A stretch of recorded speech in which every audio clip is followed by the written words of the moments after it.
요즘 러시아의 우크라이나 침공으로 인하여 연일 전 세계가 혼란에 빠져 있습니다. 이제는 글로벌된 사회가 되어서 한 나라의 전쟁이 다른 나라에게 많은 영향을 미치는 시대가 되었습니다. 무엇보다도 강대국이라고 불리는 러시아가 약소국 중의 하나인 우크라이나를 단순히 그들이 나토에 가입을 하려고 한다는 이유만으로 침공 전쟁을 펼쳤다는 것 자체가 21세기의 전 세계에 큰 충격을 주고 있는 것 같습니다. 우리는 20세기에 이미 제1차 세계대전과 제2차 세계대전을 통해서 제국주의라고 하는 것이 얼마나 큰 비극을 인류에게 안겨다 주는지를 충분히 경험하였습니다. 더구나 오랜 냉전 시대를 통해서 이러한 군사적 대립이 인류의 문명을 얼마나 위협하는 것인지도 배웠습니다. 그렇게 수없이 많은 비극을 거치면서 1세기를 보내고 또한 21세기를 맞이했는데요.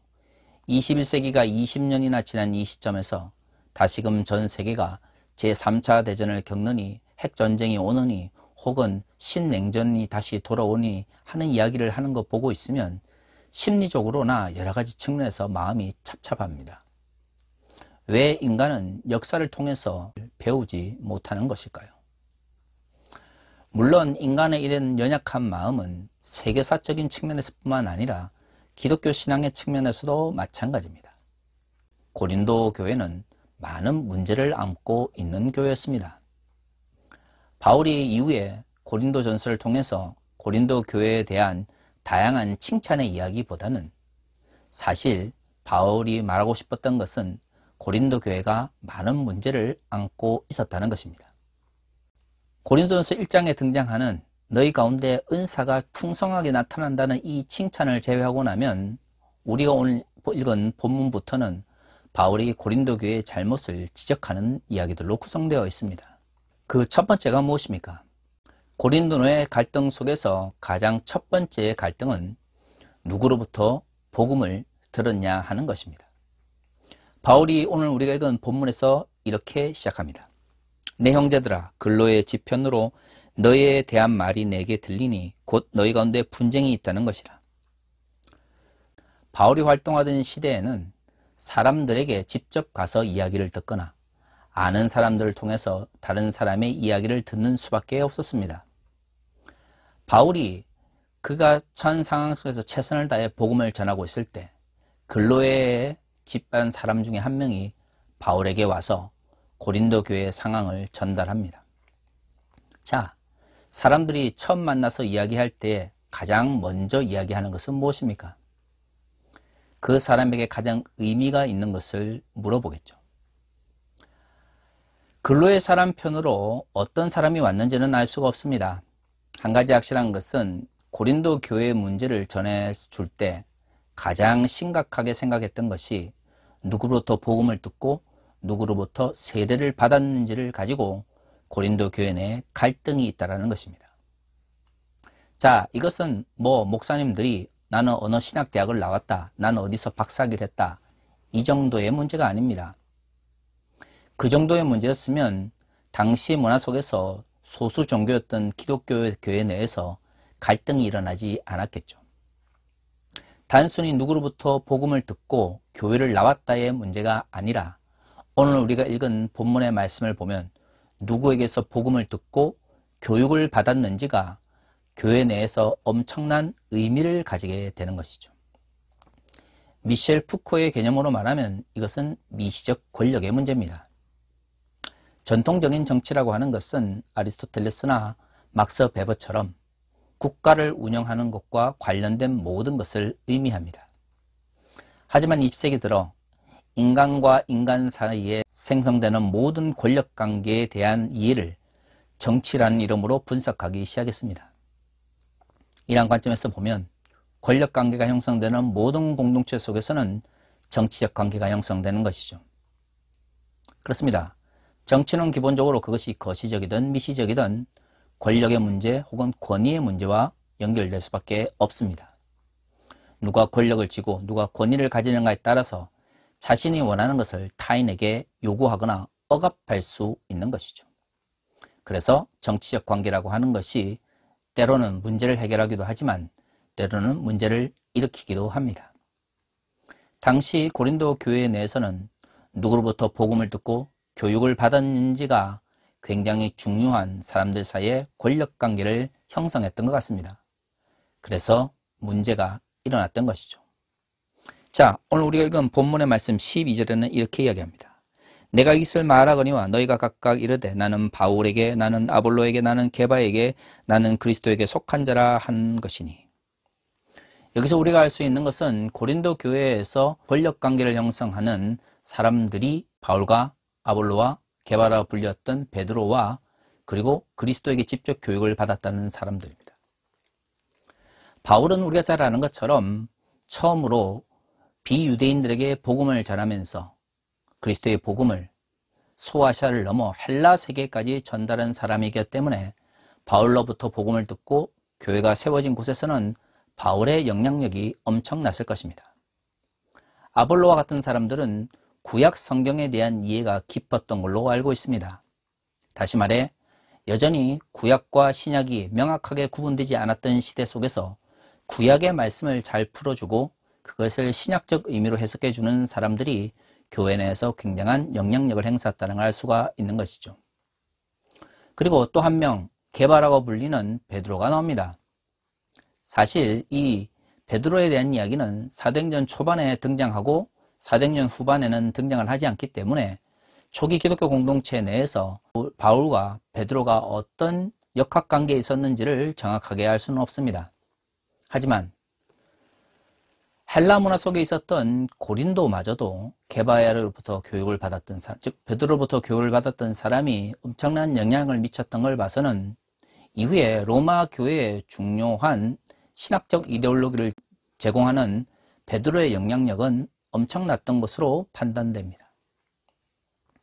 하지만 이러한 사람들로부터 교육을 받지 않았던 다른 사람들 혹은 예수 그리스도를 생전에 만났던 사람들은 직접 자신들이 그리스도로부터 복음을 들었다라고 이야기를 했던 것 같습니다.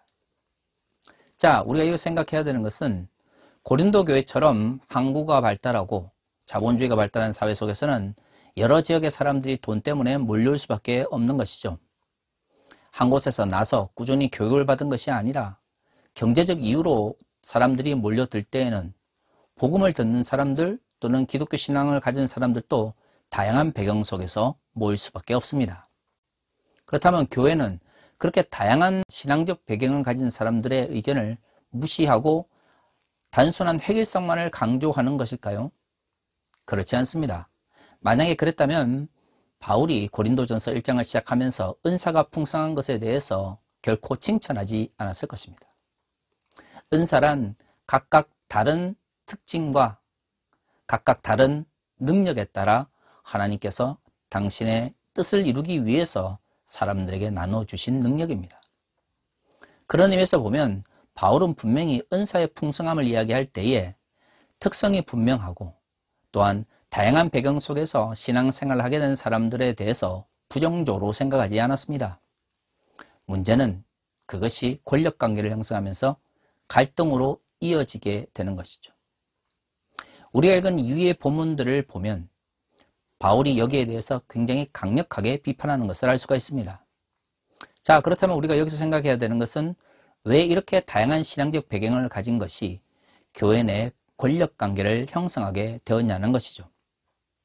일반적으로 사람들이 유명한 사람들과의 친분을 과시하는 이유가 무엇입니까? 2000년 전이든 지금이든 결국에는 자기 자신의 낮은 자존감을 유명한 사람들의 유명세에 기대어서 채우려 하기 때문입니다.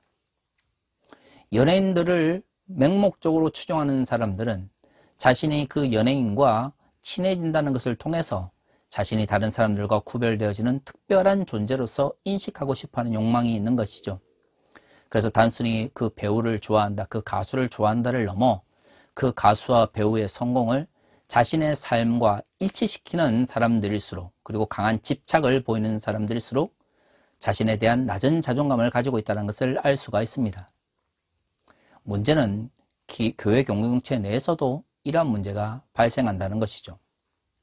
바울이 교회 내에 다양한 신앙적 배경을 가진 사람들 사이의 갈등의 문제를 구원론적으로 바라보는 이유가 여기에 있습니다. 그러한 갈등이 단순히 다른 신앙의 배경의 문제가 아니라 기독교 신앙의 문제를 자신의 낮은 자존감을 채우려고 하는 욕망으로 바라보았기 때문입니다. 내가 교회 공동체 내에서 더 유명한 사람들부터 교육을 받았다라고 하는 그러한 욕망을 통해서, 그러한 주장을 통해서 다른 사람이 자신의 권위나 권력 앞에 복종하는 것을 보고 싶어 했던 것이죠. 바울은 이것이 교회가 나누어지는 모습이다라고 생각했습니다. 그렇습니다. 교회 공동체의 갈등의 문제는 단순히 다르다 혹은 기독교 신앙에 대해서 다른 생각을 가지고 있다는 것이 아닙니다. 한국교회가 그런 식으로 획일화된 단일성 혹은 획일성만을 강조했기 때문에 교회가 아니라 담임 목사나 교회 지도자들의 추종자 집단으로 변질되게 된 것이죠. 그리스도께서 머리가 되신다고 하는 것이 교회 공동체의 다양성을 부인하는 것이 아닌 것처럼 다양한 신앙적 배경을 가졌다고 하는 것은 결코 나쁜 것이 아닙니다. 문제는 그것이 다른 사람을 억압하기 위한 도구로 전락할 때 생기는 것이죠. 저는 이것이 기본적으로 자기 자신에 대한 낮은 자존감의 일환이라고 생각을 합니다. 그런데 말이죠, 여기서 비극이 있습니다. 우리가 가지고 있는 기독교 신앙은 십자가에 죽으신 예수 그리스도, 그분이 하나님이시며 또한 하나님의 아들로서 이 땅에 우리에게 오셨다라는 전제 속에서 출발합니다. 하나님인 그분께서 우리를 위해서 왜 죽으셨나요? 우리를 사랑하시기 때문입니다. 하나님의 말씀과 그래서 하나님의 사랑은 일치되는 것이죠. 그래서 우리가 얻게 된 이 구원이 공짜로 주어졌지만 너무나 가치가 있는 것입니다. 그런데 당신의 독생자를 보내셔서 우리를 구원하신 하나님의 사랑을 알고도, 인간을 사랑하여 인간으로 이 땅에 오셔서 우리를 구원하신 그리스도의 그 큰 사랑을 깨닫고도 여전히 타인을 억압함으로써 자신의 낮은 자존감을 채우려고 한다면 사실 그 왜곡된 욕망은 그 어디에서도 채울 수가 없는 것입니다. 하나님의 사랑으로 그리스도의 희생으로도 채워지지 않는 그 마음의 빈 공간을 그 무엇으로 채우겠습니까? 권력으로 채우려고 하거나 돈으로 채우려고 하지만 채워지지 않기 때문에 결국 인간이 권력과 돈에 의해서 몰락하게 되는 것입니다. 바울은 그것을 알고 있었죠. 그것은 바로 기독교 신앙의 왜곡을 의미합니다. 단순히 다양한 신앙적 배경 때문에 생기는 차이의 문제가 아니라 그 신앙이 하나님의 사랑과 그리스도의 희생으로도 채울 수 없는 왜곡된 자기 자신에 대한 정체성을 형성하고 있는 것입니다. 그것이 과연 기독교 신앙이라고 할 수 있을까요? 저는 아니라고 생각합니다. 왜곡된 그리스도의 희생에 대한 인식이 결국 왜곡된 기독교 신앙을 가지게 한 것입니다. 바울은 이것을 구원론적 측면에서 비판합니다. 그리스도께서 어찌 아니었느냐? 바울이 너희를 위하여 십자가에 못 박혔으며 바울의 이름으로 너희가 세례를 받았느냐? 16절까지 이어지는 이야기는 결국 그리스도의 구원이 중요한 것이지 그것을 전파해 준 사람들의 기능적 역할은 중요하지 않다라는 이야기를 합니다. 왜일까요? 궁극적으로 복음을 전해준 사람들은 그리스도의 이름을 높이기 위하여 일한 것인데 사람들은 그리스도를 바라보기보다는 그 그리스도를 전해준 사람들의 권위에 의존해서 자신의 낮은 자존감을 채우려 했기 때문입니다. 바울은 이것이 구원론적 왜곡이다라고 생각을 한 것입니다. 안타까운 것은 이것이 2000년 전 고린도 교회 내에서만 발생하는 것이 아니라 21세기 한국교회에서도 반복해서 나타난다는 것입니다. 사실 제20대 대선을 앞두고 많은 정치인들이 교회로 나오고 있습니다. 각 당 대선 후보들도 교회를 다니거나 아니면 그리스도인이 아님에도 불구하고 교회에 나와서 예배를 드리는 척합니다. 왜 그럴까요? 기독교에 좀 더 친밀한 이미지를 형성함으로써 그리스도인들 중 유권자들의 표를 얻으려고 하는 것이죠. 그런데 이것은 교회를 모욕하는 것입니다. 우리가 복음을 전하고 또한 말씀을 전해보면 알겠지만 기독교 신앙을 가진다고 하는 것이 얼마나 어렵습니까?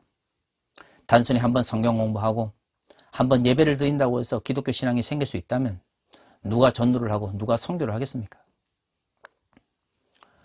그럼에도 불구하고 정치인이 대선 기간 중에 교회에 나와서 예배를 한번 드렸다고 그가 그리스도인이 된 것처럼 착각하거나 홍보를 하는 것은 그것은 선동일 뿐입니다.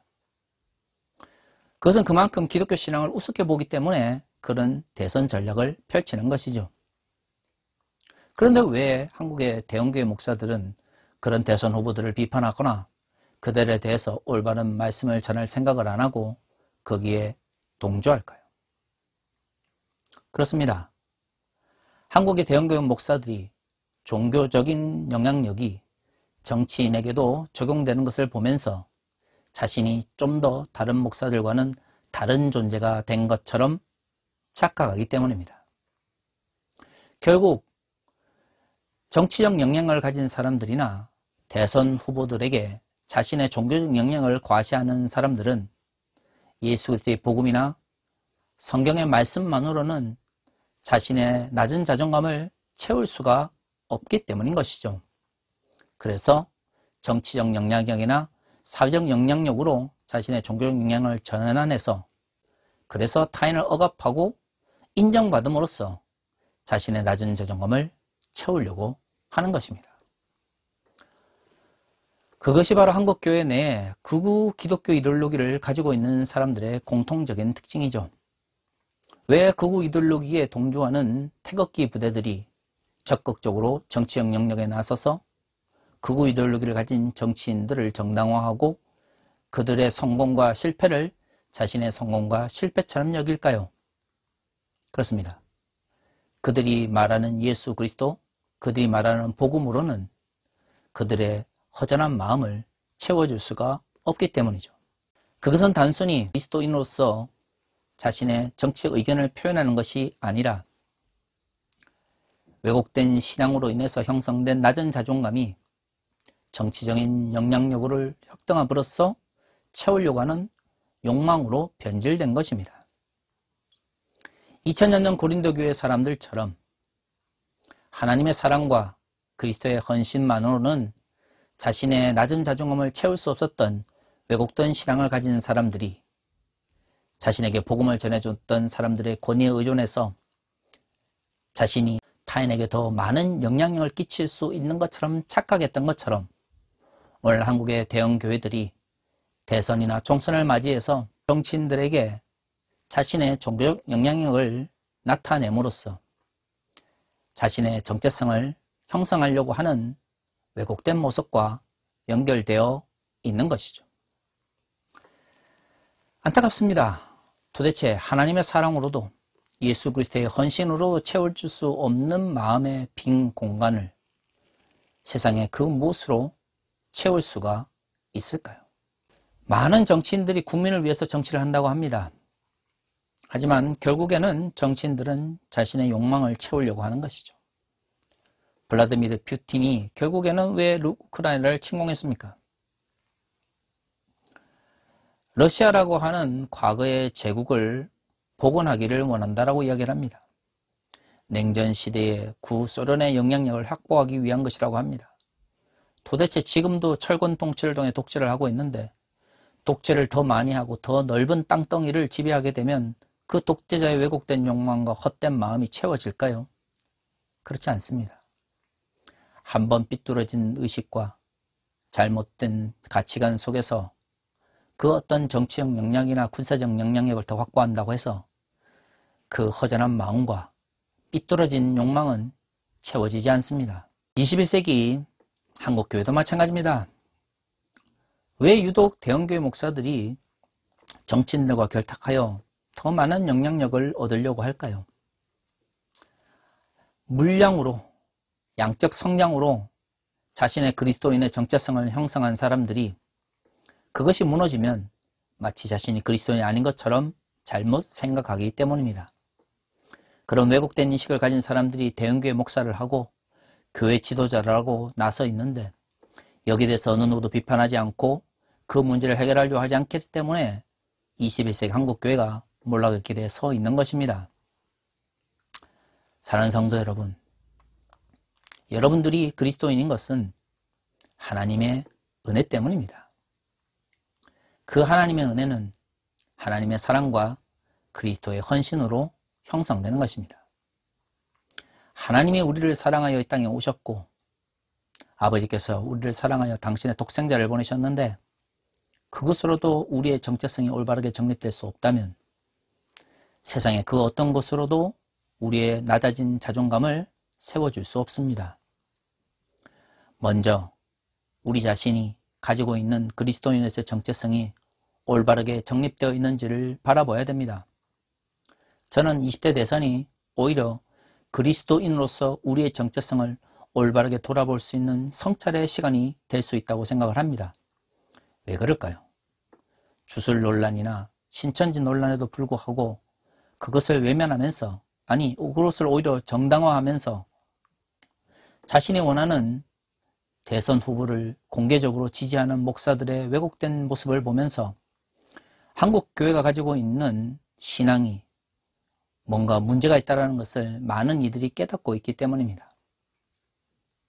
여러분, 우리의 왜곡된 의식은 단순히 교회 내 혹은 좁은 의미의 종교적 영역으로 제한되지 않습니다.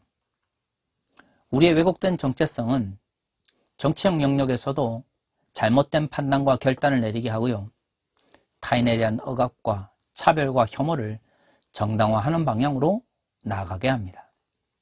그러므로 진정 우리가 이 사회 속에서 시민으로서의 그리스도의 역할 그리고 공적 책임을 잘 감당하기를 원한다면 우리가 혹시 그리스도인으로서 잘못된 정체성과 왜곡된 인식을 가지고 있지 않은지를 돌아보고 성찰해야 합니다.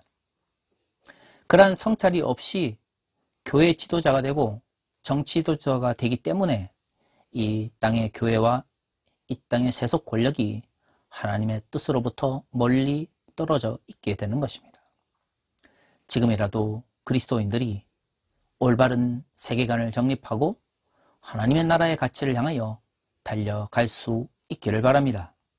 우리의 성찰이 하나님의 나라의 가치를 이 땅에 실현하는 중요한 출발점이 되었으면 좋겠습니다. 다 같이 기도하겠습니다.